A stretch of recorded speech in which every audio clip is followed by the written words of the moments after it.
Saya pernah bikin caption kemarin. Tidak ada luka yang paling hebat kecuali maksiat. Tidak ada luka yang paling hebat kecuali maksiat. Gak ada kehinaan yang paling bodoh kecuali mengkhianati Allah.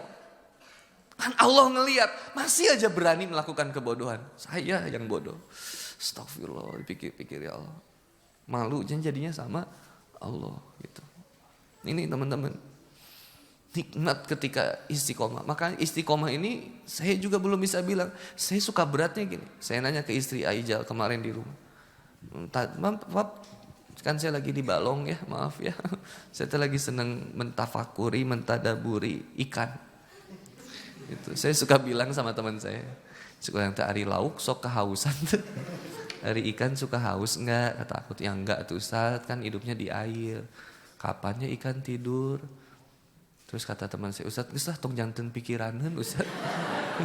Power itu enggak, maksud aku tuh ya Allah bener ikan lihat. Ikan hidup di air. Ya iyalah hidup di air. Tuh aku tuh ya Allah. Ikan koi mah kan manja ya ternyata. Bukan manja, memang kita harus yang perhatian. Nambahin gelembung oksigennya begini, datengin pakar kolam. Wah ini gimana nih? Ahli-ahli tafsir kolam kan hadir itu. Per ahli koian itu. Wah dilihat koi ini begini Ustadz, yang ini berjamur. Wah anak jadi tahu, oh ini jamur, ini gini, nggak boleh itu. Yang ini nggak boleh hidup sama gurame, nggak boleh hidup sama ini. Oh gitu ya. Nah ini lagi nikah Ustadz, ini nanti gimana ngebedain koi laki-laki dan koi betina? Ustadz kalau koi laki-laki itu lebih langsing dan lancip, kalau koi wanita itu rada gendut. Oh sarua jeung jelemanya. Gitu. Wah subhanallah. Banyak belajar dari kolam tuh. Enak deh. Cicing di kolam, ngahuleng ngeliat gitu. Zikir tapinya jadinya sama Allah. Ya Allah, Masya Allah. Allah menciptakan makhluk seindah ikan gitu. Ya Allah. Jadi ingat kisah Nabi Yunus di imamku paus kan, ya Allah. Gimana dalemannya kan? Kadang penasaran cokot koi nungges pae. Tingali jerona. Wal abus orang gimana? Ini ngebayangin dalamnya, oh subhanallah. Indah banget. Nah, saya ngobrol sama istri saya.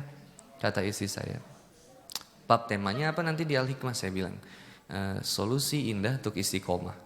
Terus istri saya bilang gini, emang papa udah istiqomah? Ah ini jawaban yang paling sulit. Karena istri lebih tahu keadaan suami. Jamaah mah gak akan tahu keadaan saya yang benar-benarnya kayak gimana. Betul gak? Nah tahu. Jamaah mah ngeliat, Ustadz Boni, subhanallah. Wah ajib. Hari cek pamajikan.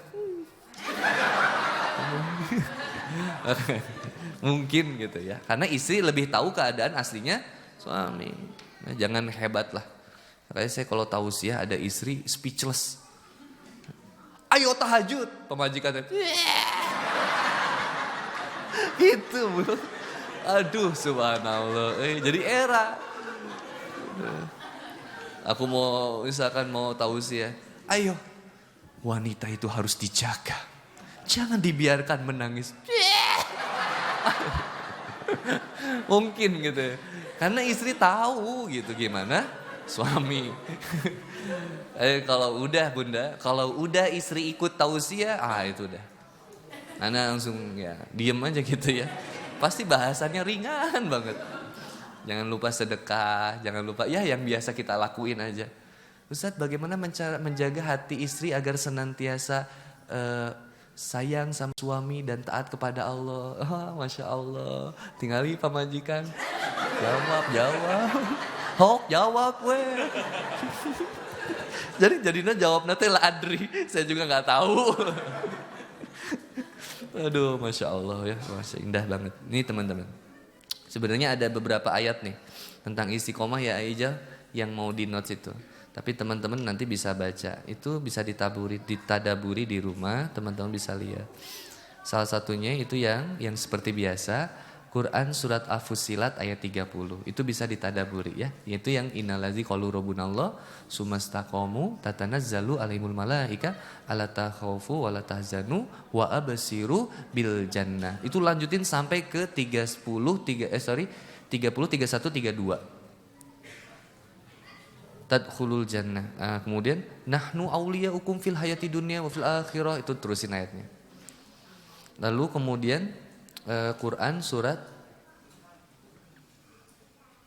Al-Insan. Astagfirullahaladzim.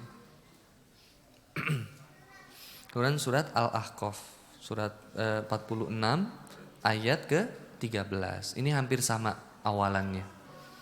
Innalladzina qalu rabbunallah summastaqamu fala khaufun alaihim walahum yahzanun. Sama tuh, hampir sama awalannya.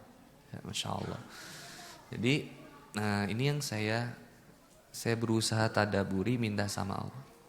Jadi Ustadz Yadi nanya di belakang, Kang Boni mau bahas apa? Saya bilang lagi minta sama Allah supaya dikasih ayatnya gitu. Nah, dikasih ayatnya Al-Anfal gitu.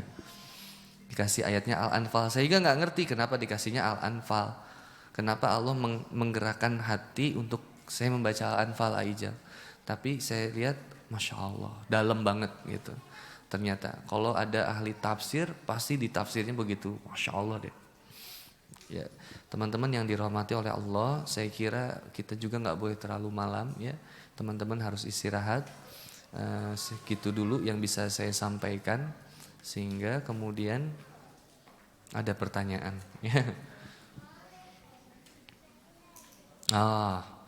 Dari Nurmala Ines. Sepertinya ini bukan laki-laki. Ya. Ini Nurmala Ines teman saya bukan? Bukan.